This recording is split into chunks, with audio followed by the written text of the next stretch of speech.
Here I want to discuss how to name organic compounds that contain more than one functional group.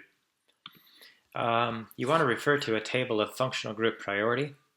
So the highest priority functional groups are located at the top of this table and lowest priority are on the bottom. So for example, if you have an alcohol that has an alkene in it also, or maybe a halogen, you would name the molecule as an alcohol, and the alkene and alkyl halide or halogen groups would be named as substituents. Let's look at a couple of examples. Okay, in this example we have a molecule that contains a hydroxyl group as well as a halogen. So the alcohol has a higher priority in the naming system, so we'll want to begin numbering on this side of the chain to place the alcohol at a lower number. It has 4 carbons in length, so this is going to be a butanol with a chloro substituent. So this is just named as a chloro group at carbon 4. Now since you have 2 different functional groups here and there can be confusion, we actually need a number for where the chlorine is located and a 1 for where the hydroxyl is located. So the name here is going to become 4-chloro 1-butanol.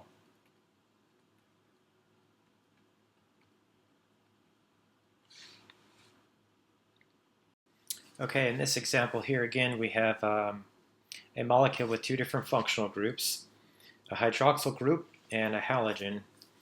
And we want to name this as an alcohol again because the alcohol has a higher priority in the naming convention. Again, you want to locate the longest carbon chain that contains the alcohol carbon here, okay? So we want to choose this chain that zigzags through the molecule.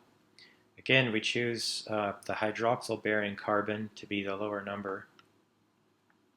And these other groups here, the chlorine here will be named as a chloro substituent.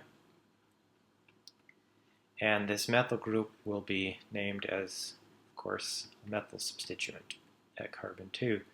So we've alphabetized the name. Chloro comes before methyl, so it would become 4-chloro 2-methyl. And since we have a molecule with a couple of different functional groups, we want to use a number to indicate where the hydroxyl group is located, carbon 1. Since the parent chain is 5 carbons in length, we would write this as pentanol.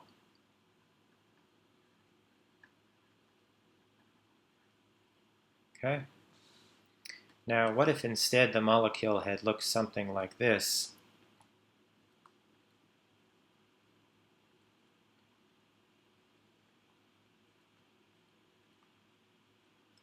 Now, sometimes students will get confused about identifying the longest chain, and they will just see that this is the longest chain here running horizontally, 1, 2, 3, 4, 5, 6 carbons, but that does not contain the hydroxyl carbon.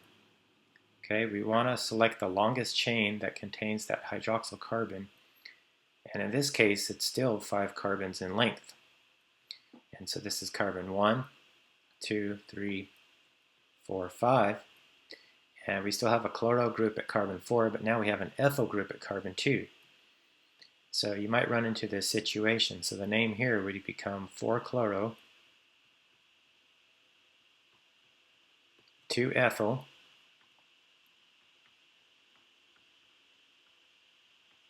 1-pentanol. So don't look for the longest carbon chain length. Look for the carbon that actually contains the functional group with the higher priority, whether it's a ketone or an alcohol or a carboxylic acid or whatnot. Okay, here's one last example we're going to look at where we have an alcohol. So there's a hydroxyl group and then there's an ether within the same molecule.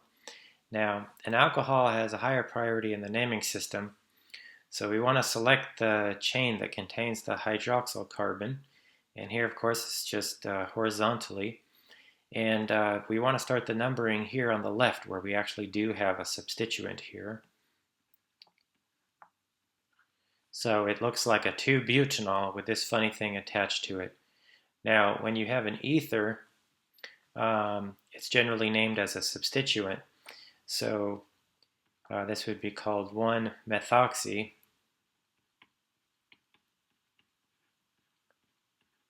Butanol. So again, we're seeing the alcohol have a higher priority and is named as an alcohol, not as an ether in this case.